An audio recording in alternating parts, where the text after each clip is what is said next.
Welcome to మహా news. ప్రస్తుతం నాతో పాటు ఉన్నారు అటార్నీ నాగేశ్వరరావు పూజారి గారు. సో ఆయనది దిశ లా ఫామ్ అండి. సో నేను చెప్పాల్సిన అవసరం లేదు, మీ అందరికీ తెలిసే ఉంటుంది. ఆయన చాలా ఫేమస్ లాయర్ అండ్ ఇంకో తెలియని కోణం కూడా ఉంది, ప్రొడ్యూసర్ కూడా.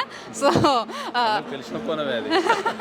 సో మరి ఆయనతో మాట్లాడదాం. సో అమెరికా వచ్చిన తర్వాత ఇక్కడ కూడా ఆయన ప్రాక్టీస్ చేస్తూ ఉన్నారు. సో అమెరికాకు ఈ కన్వెన్షన్లో పార్టిసిపేట్ చేయడానికి ప్రస్తుతం ఆయన రావడం జరిగింది. ఈ కన్వెన్షన్ గురించి అలాగే మరిన్ని విశేషాలు ఆయన మాటల్లోనే తెలుసుకుందాం.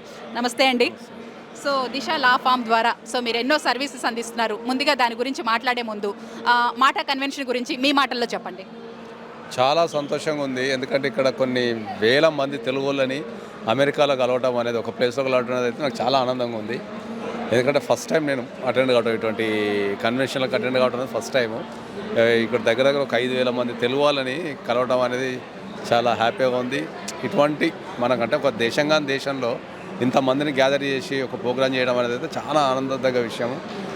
దీనివల్ల మనకి ఏంటంటే మన కమ్యూనిటీ ఉంది, ఒకరికొకరు తోడు ఉంటాం అనేది మనకి ఇక్కడ ధైర్యం కూడా ఉంటుంది. కాబట్టి ఇటువంటి ఇంకా చాలా జరగాలని కోరుకుంటున్నాం.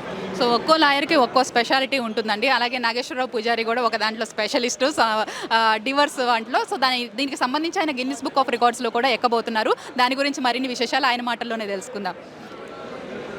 నేను జనరల్గా అయితే అటర్నీ కింద అయితే డైవర్స్ కేసులు ఎక్కువ చేస్తుంటా, క్రైమ్ కూడా.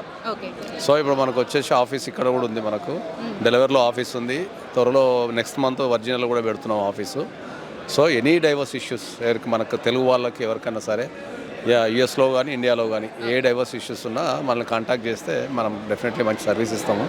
ఇంకోటి ఏంటంటే రెగ్యులర్గా యూఎస్కి వస్తుంటాను నేను, మంత్లీ 7 days అట్లా వచ్చి ఇక్కడ ప్రాక్టీస్ సంబంధించి అన్ని చేస్తుంటా. కాబట్టి మీరు అంటే ప్రధానంగా నేను చెప్పేది ఏంటంటే, ఇక్కడ మన అమెరికన్ అటార్నీలు పెట్టుకుంటే వాళ్ళకి మన కల్చర్ కానీ, మన ఎమోషన్స్ కానీ, మన కల్చర్ కానీ, మన పద్ధతులు కానీ తెలియ వాళ్ళకి బాగా.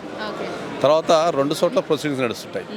ఇక్కడ యుఎస్లో ప్రొసీడింగ్స్ నడుస్తుంటాయి, ప్లస్ మనకు ఇండియాలో కూడా ప్రొసీడింగ్ నడుస్తుంటాయి. ఈ 2 బ్యాలెన్సింగ్ చేస్తానికి ఒక సింగిల్ అడ్వకేట్ కనుకుంటే అది చాలా ఈజీ అవుతుంది. ఇప్పుడు కొన్ని కేసులు ఇక్కడ పెట్టుకుంటారు, కొన్ని కేసులు ఇండియాలో పెట్టుకుంటారు. అప్పుడు 2 అడ్వకేట్ని పెట్టుకోవాలి. ఒకళ్ళు ఇక్కడ యుఎస్ అడ్వకేట్ని పెట్టుకోవాలి, మళ్ళీ ఇండియా అడ్వకేట్ని పెట్టుకోవాలి.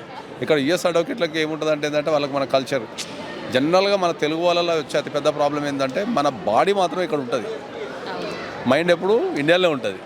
మన అసెట్స్ కావచ్చు, మైండ్ కావచ్చు, రిలేటివ్స్ కావచ్చు, మన అస్తిత్వం కావచ్చు, ఏదైనా ఇండియాలో ఉంటుంది. ఈ రెండింటిని బ్యాలెన్స్ చేయడానికి ఒక అడ్వకేట్ ఉంటే మంచిది. కాబట్టి అందుకే ఈ 2 దేశాల మధ్యలో తిరుగుతూ వాళ్ళకి ఏమైనా సమస్యలు ఉన్నా, ఇమిగ్రేషన్ సమస్యలు ఉన్నా కూడా, immigration, family and criminal cases ఏమున్నా కూడా ఈ 2 దేశాలలో మేము చేస్తున్నాం.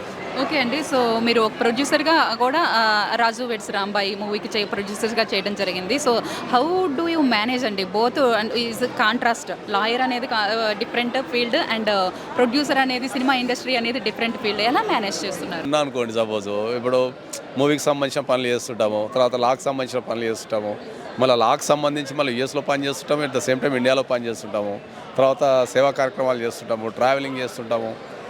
అట్లా మనం ఎంత మేనేజ్ చేయగలుగుతాం అనే దాని మీద ఆధారపడి ఉంటుంది. ఆ టైం మేనేజ్మెంట్ ఎట్లా చేస్తాం దాని మీద ఆధారపడి ఉంటుంది. కాబట్టి అది పెద్ద విషయం కాదు అది. సో మాటా కన్వెన్షన్లో వారు డిఫరెంట్ వెరైటీస్ ఆఫ్ కార్యక్రమాలు ప్లాన్ చేసి నిర్వహించడం జరిగింది. మీకు ఏది ఎక్కువగా నచ్చిందండి? ఏ ఈవెంట్? అన్నీ బాగానే ఉన్నాయి, అన్నీ ఎక్సలెంట్ ఉన్నాయి. మంచి ప్లానింగ్ మంచిగా ఉంది, ఇంతమంది గ్యాదర్ కావటము, ప్లానింగ్ అంతా బాగానే ఉంది. కాబట్టి అన్ని కార్యక్రమాలు బాగా నచ్చినాయి. నిన్న రామిరియాల షో బాగా నచ్చింది. వాస్తవం చెప్పాలంటే I enjoyed a lot.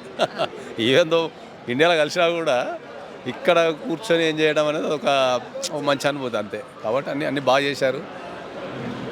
Best of luck. Next year ఇంతకంటే బాగా చేయాలని, నెక్స్ట్ ఇయర్ కూడా ఖచ్చితంగా వస్తా. కాబట్టి ఓకే నాగేశ్వరరావు గారు, సో మాటా వేదికపై బ్యాంక్వెట్ కార్యక్రమంలో భాగంగా ఎక్సలెన్సీ అవార్డు కూడా మీరు తీసుకోవడం జరిగింది. ఎలా ఫీల్ అవుతున్నారు? చాలా సంతోషంగా ఉంది.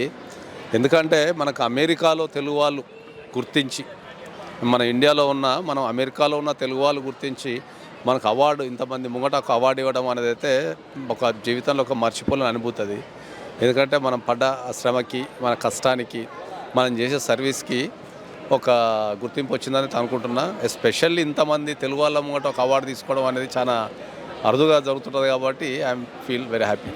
ఓకే, థ్యాంక్ యూ అండి. Thank you so much MATA కన్వెన్షన్లో పార్టిసిపేట్ చేయడానికి వచ్చి సో టైమ్స్ మాకు కేటాయించినందుకు thank you so much. This is the special chit chat with Nageswara Rao Pujari గారండి.